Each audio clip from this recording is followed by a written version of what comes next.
Okay. Hello again. Good to see you again. Yeah, he's tall, isn't he? Thanks very much for inviting me Yeah, here. I was just telling your story. I said like everybody was talking about you, and they were all like trying to contact you and everything. And I just sent you an email, and because you love Istanbul and you have friends here, you accepted our invitation. And our luck is that you are coming from China, so you have the first prototype. Let's talk. Sure. Just tell us the story first of all. So I've been working on smartwatches for about 4 years now. I actually started working on it while I was living in Europe. I lived in Delft, which is a city in the Netherlands, and every day, about 90% of the people in the entire country bicycle. They bike to work, they bike to the train station, they do everything on the bike. And I love that. I loved being on a bicycle as well, but one of the things was I had this brand new smartphone, and I was really scared of dropping it into the river. You know, there's canals everywhere there. And so I thought, why couldn't I just be able to see what was happening on my phone without actually taking my phone out? And I mean, I'm kind of a science fiction fan, so I thought about all these crazy inventions where you could have, you know, something similar to Google Glass. But then I thought about, what if you could just look down at your watch and see what was happening? And this was 2008, just when smartphones were beginning to get a little bit more popular. More people had data plans and were accessing email on BlackBerry. And I thought it would be really cool to just be able to glance down and look at your watch. And that's really when I had the idea. I prototyped the very first proto Pebble, just with cell phone parts. You know, I took apart a cell phone and started soldering it together. And that's when I actually made the first one. Cool, and actually we have Pebble there now.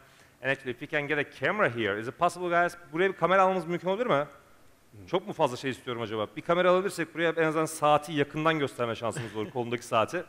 Yeah, if we can get a camera, it would be easier. That would be great. And also maybe you can play that video, because there's a video, I mean, this video I'm talking about. If you play that, it will be better.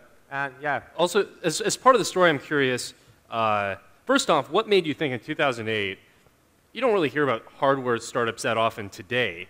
Back then, I mean, I can't think of any that that were around then. So when do you think that was like a feasible thing to do? Well, I guess I really did not know what I was getting myself into. I was still in university. I was studying engineering, and I come from the University of Waterloo, which is actually the place where BlackBerry got started.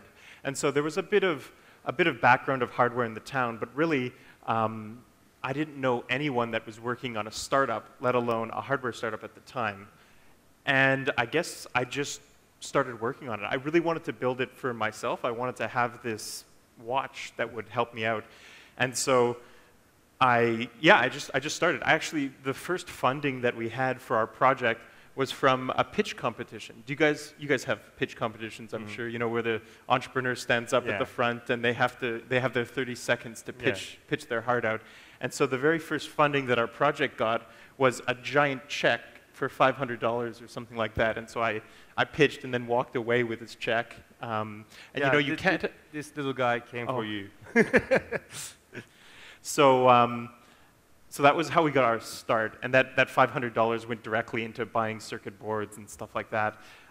That was before I realized how expensive it would be to actually start making hardware. The other hard part about hardware is that when you have software, you can make a minimum viable product, something that is useful, but is kind of the simplest version of that useful product. With hardware, you have a barrier to entry where you actually have to physically make something before people can even use it. And so we had to, so that was one of the things that we had to deal with right at the beginning. And so I think another key part of the story, what was your initial vision for what the watch could do? And where are you on that path to attaining that? As far as like from a feature perspective, what can the watch do today and what do you hope it will one day be able to do? So at the beginning, I was kind of looking at what can your smartphone do, and then how do people generally use their smartphone on a daily basis. Email, SMS, these are things that pretty much everyone uses on their smartphone. And what we really wanted to do was sort of cut a portion of those features out of your smartphone, not by replacing your phone, but just sort of unlocking it so that you didn't have to pull out your phone just to see who was texting you. That was the beginning. And the one thing that we were able to do, I was sort of mentioning MVPs, minimum viable products, and the very first watch, it literally, the very first sort of alpha version of the watch, all it did was it just printed on screen the content of a new email or a new text message. It didn't even tell the time at the beginning. So it was a watch that couldn't tell the time. The weird thing is, I gave some to my dad was the first person to actually use one of the watches, and I gave it to some of my friends. But even though it didn't have all the features that it could have had, people still used it on a daily basis. And that was kind of the moment, even though this was like very early in the process, I knew that we had the ability to grow it because people were already using it. So naturally, you know, we had some dreams where we wanted to have applications run on the watch. We wanted to allow people to develop apps for the watch. But at the beginning, you know, we had so much work on our plate that we just started with the basic features. My vision so before Pebble, we had another watch called Impulse, which was maybe a couple steps up from the circuit board that I made on my desk. So, so the very first product, the very first sort of version of the product could not do that much. And then in April of this year, we launched our new product, Pebble, which kind of experienced a bit of viral growth where we launched on Kickstarter and then more and more people heard about the product and eventually donated money towards the project. But before that, we hadn't really had the chance to dream big, right? I mean, as a small startup, you're really just focused on getting users and then making sure that your users are happy with what you're doing. Now that we've been given a little bit more of a chance to grow by our backers, we're definitely thinking about the future a little bit more. And so what can that watch do today? Like the first version of the watch, what can it do? So the watch that we're delivering to our Kickstarter backers, we basically took the Kickstarter page, and that's our spec sheet.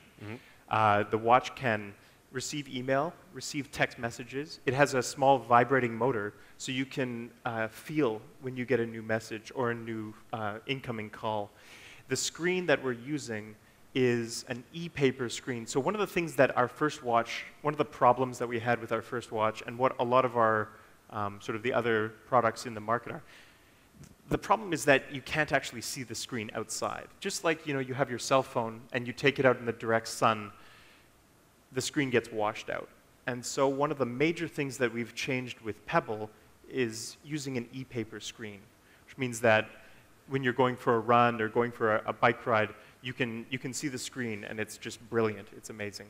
And that the idea that you can use the watch outside kind of spurred us along the idea of making a sports watch.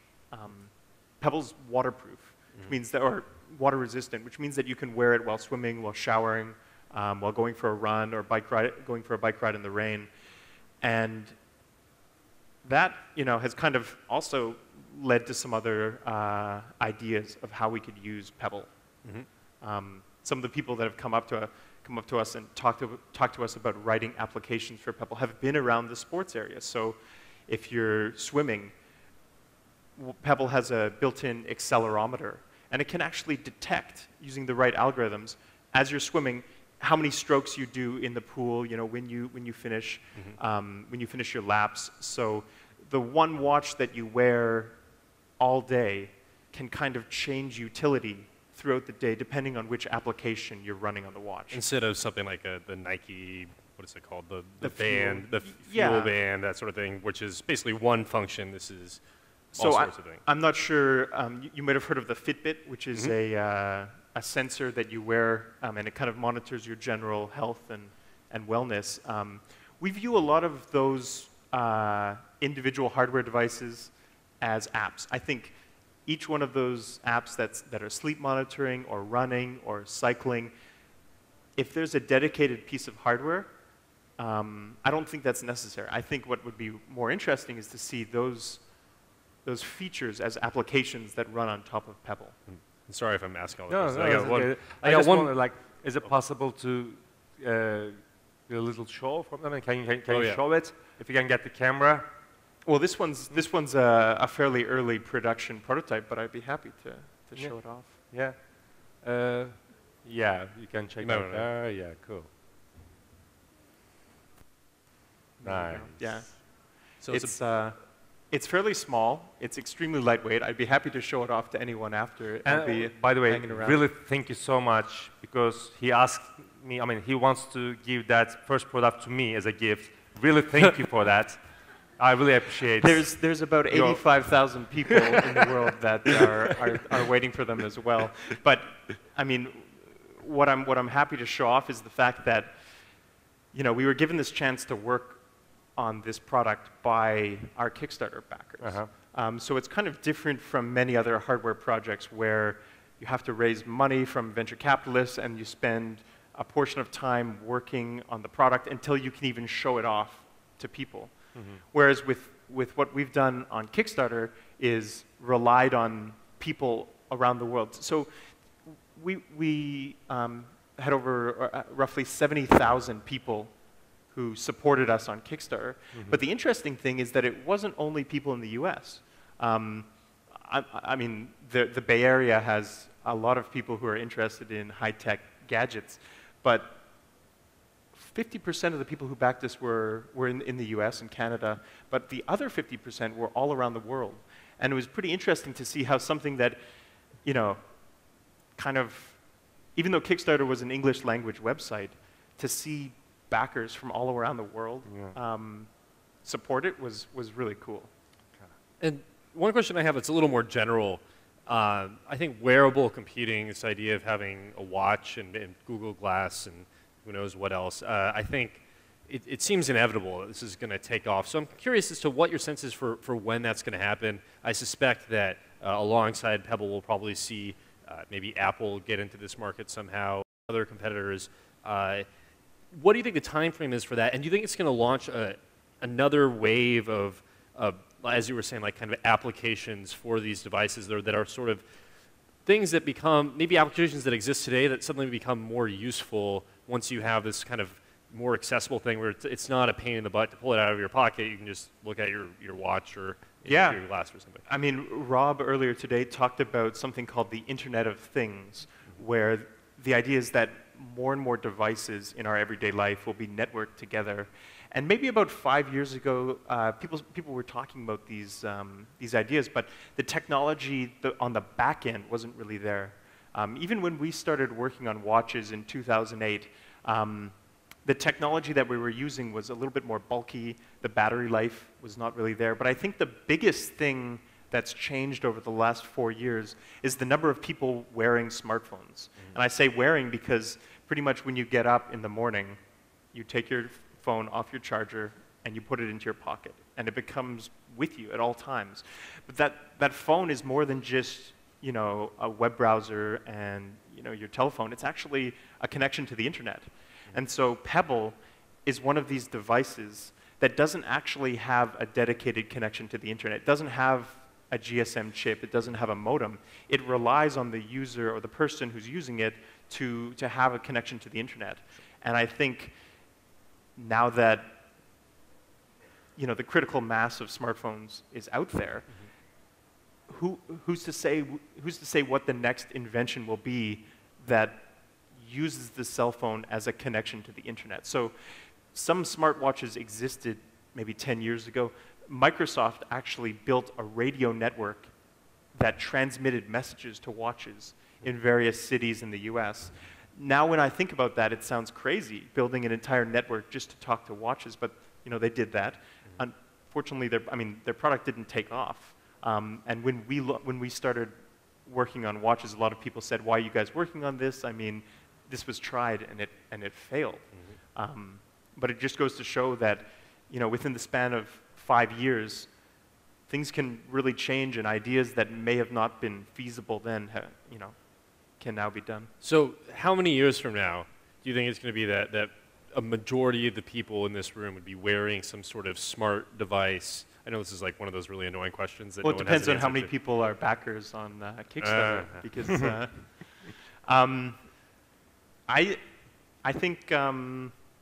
I think it's going to be pretty interesting. I can't even, like I said, I can't even imagine all the cool things that will be possible with thinner batteries, cheaper technology, and I think the biggest thing is how inexpensive it is for hardware startups to sort of get started. Is there still like a piece of technology that needs to evolve more, you think, before these things? So like that watch, what kind of battery life do you get now, or do you anticipate getting once you guys have had time to like iterate on the product? So that's a fair point. So our first watch only got 1 day of use on a single battery charge. This one will get 7 days of use per charge.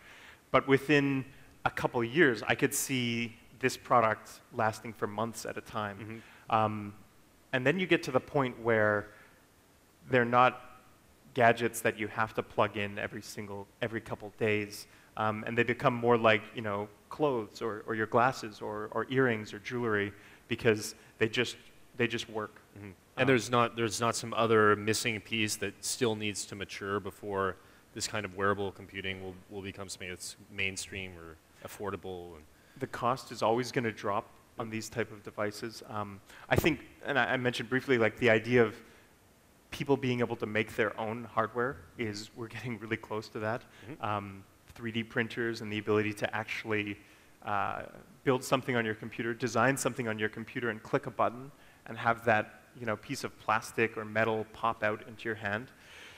That combined with really easy to use, hackable, do-it-yourself electronics means that, yeah, maybe you won't have to wait for a company to come along to make that product that you really want. Maybe it's just up to you. I don't know. What sort of technology are you looking forward to? Are you, we have iPads and we have smartphones and stuff like that, but can you think of any piece of hardware that you're lacking?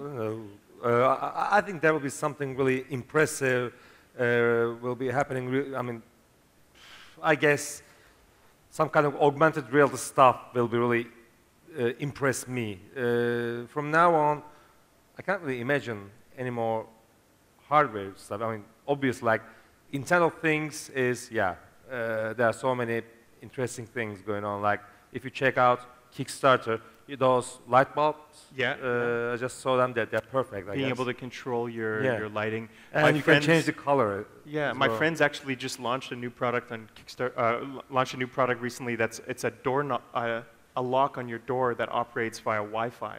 And so on my house at home, I just walk up and click a button on my phone and the door unlocks. And yeah, I mean, it was a device that they basically made in their living room at first, and then they decided to sell it as a product. And I think that if you build something that's useful, that people want, don't be afraid to sell it, because there are so many people out there in the world that the odds are is that someone else wants that product as well. And if you built it and worked on that, then take advantage of that and put it out there. And Kickstarter, which is a website where people can basically describe their project to the world. And then the world says, okay, it's useful, but not that useful. Or sometimes they say, the users come out of the woodwork and they say, I would really like that product. So when will Pebble be available to everyone? I mean, now you have like 70,000 backers on Kickstarter. So first 70,000 will definitely be going to those backers. So these people buy one from, I mean, they can pre-order now, but they cannot have it now.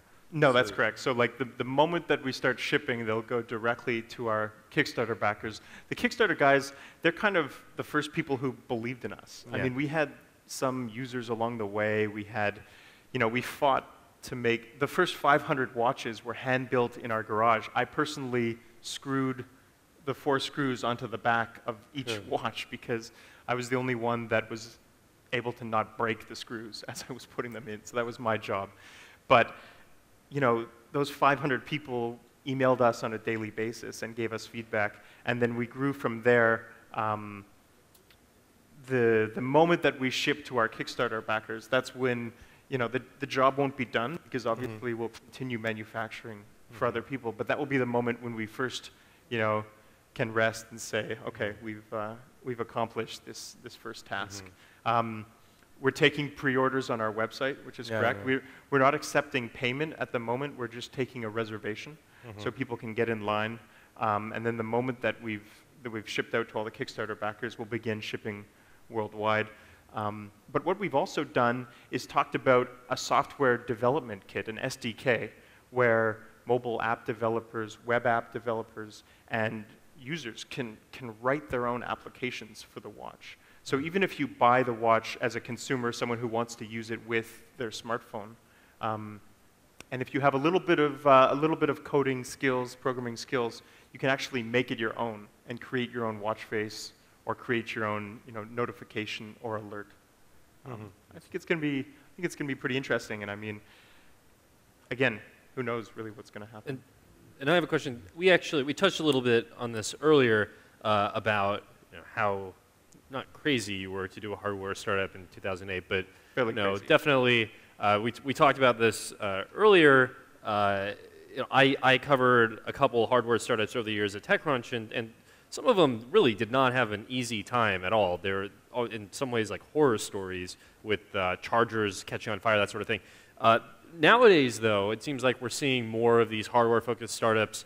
Is that because has the process to get this sort of thing produced changed? Is this something, to the entrepreneurs in the room, you could say, even if you don't have a background in manufacturing, that you've never worked with an OEM, like a factory, that it's something that's reasonably, I mean, obviously it's going to be difficult, but is it tear your hair out difficult, or? So how many people have heard of Arduino, which is a small hackable electronics platform? So the interesting thing is that our first prototype was made with an Arduino. It was a $29, $30 device that you can buy from a website. And we just took that circuit board, and then we took an old cell phone and connected the wires together and started the first little bit of code. The manufacturing comes later. I think that there's a clear progression in manufacturing. You start with the prototype, you build something that maybe you won't be able to sort of mass manufacture it, but you can get it to the point where you could use it and your friends can use it. The good thing nowadays, and it's true, it might not have been around 4 years ago, but there are some companies like us, some companies like Nest, some companies like Lark that are building hardware and are available to give help. So I mean, I would not have got to the place where we are today without a network of other startups that are working on hardware. So we have a pretty cool thing. This is an excellent meetup, and there's a variety of different technologies that are here today at Webrazi. But in the Bay Area, there are such a large number of startups that there's even a meetup just for hardware startups. And it only started about a year and a half, 2 years ago. But it's quite cool. We get together and we talk about circuit boards and we talk about manufacturing and we talk about how expensive it is to do certain things. And that's pretty much the only way that I was comfortable putting Pebble on Kickstarter, is because we had a really good idea of the costs involved with manufacturing and how long it would take to do this kind of thing. The cool thing is, now that we've got there, I really hope that for other people interested in working on hardware, that I really hope that they can access the knowledge that we've built. I see no reason why the path that we took from prototyping to gaining users on Kickstarter to mass manufacturing, I don't see why that can't be used by anyone else who's working on a similar project. I mean, it's not as cut and dry as booting up an AWS EC2 instance and running the latest server platform, but it's hopefully getting there someday. There's a question actually on Twitter. Şule Pasin Hogburn. Pardon nasıl okuduğunuzu bilmiyorum. Burada mı kendisi? Merhaba. Soyadınızı nasıl okuyorsunuz bilmiyorum. Kusura bakmayın. Hogburn gibi Türkçe okuyorum ama yabancı olduğunu varsayıyorum soyadınızın. She asked on Twitter and said, "What will be your next thing after Pebble?" After Pebble, that's So you have $10 million. So yeah, He'll that's never it. You answer succeeded. Now next thing, please. our the next one. I think our number one goal, you know, the thing that we get up in the morning. Sometimes we get up, sometimes we just stay up from the night before. But we're 24/7 working on building these watches for our Kickstarter backers. The second thing, after physically making this watch and getting it out to the crowd, is working on the software. One of the really cool things about Pebble is that the software can be updated over the air. So unlike a standard watch, a standard digital watch, or even another product in your house, Pebble will get better over time as new software comes out. And so we are working on first-party software. We develop new apps like multiple time zones, or maybe the best stopwatch, sports watch that you've ever had because the sports watch is connected to the internet. But other developers will be able to create apps for Pebble as well. So they hopefully will be able to help us dream up new ways to use it. I think that's the big thing. Yeah, so I mean, new hardware would be great, and I think at some point in our existence we will make, you know, more products.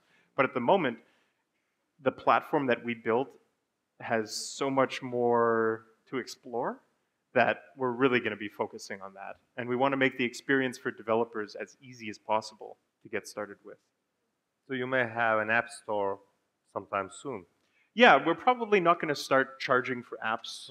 We probably won't charge for apps, and that Like a may be marketplace, a secondary feature, but we definitely want to give the ability to people to download apps that other people have written. Cool. Any questions? Because like we are running out of time in like we have 1.5 minutes or something. So if you have any questions, we can get My Turkish is a little bit rusty, but no, they will ask in English, I guess. How come you're not getting bought out by Apple? I mean, really? Or aren't they like trying to? Or don't you think they can copy you any day, and before you could even begin making money, they could be I think out truly, I mean, there's a million reasons why it couldn't have worked. We experienced a whole bunch of really good things that happened in a row. I mean, obviously, we've been working on this for about 4 years, so there's been a lot of things that didn't work. But since things clicked on Kickstarter, we haven't really run into problems like that. I don't think we're in the position to get acquired. Like our current job, as I mentioned before, is building this watch, and so that's the only thing that we're working on. But right what if someone else also builds the same watch? I mean, you have it all out there. Yeah, and no, since that's you figured it very out, fair. someone else could too. A lot of people ask me, you know, why did you put it out there? Is it patented? You know, what's the secret sauce? And I think that we're building an ecosystem. We're building the best watch for other people to write applications for. And so as long as we do our job, I think it'll be a clear progression towards, you know, more and more Pebbles being out there. There's a question actually. I really want to know. Do you have any backers from Turkey, or do you know how many? I guarantee that we do. In fact, I know that there's a couple in the room. I chatted with them. Okay, so does Kickstarter tell you any information about it? I mean, yeah. We've done surveys and we've. If you can check it later on and tell me, I'm gonna tweet it. I I'll let really you know. wonder how many. Any other questions? Any questions? I guess no. Our timer is getting red, so I think if there's no other questions, we need to finish it. Thank you for coming. It's great to know you, and it's great to see you Thanks here. very much. Jason, thank you for coming Yep, all the way from absolutely, New York. Jason.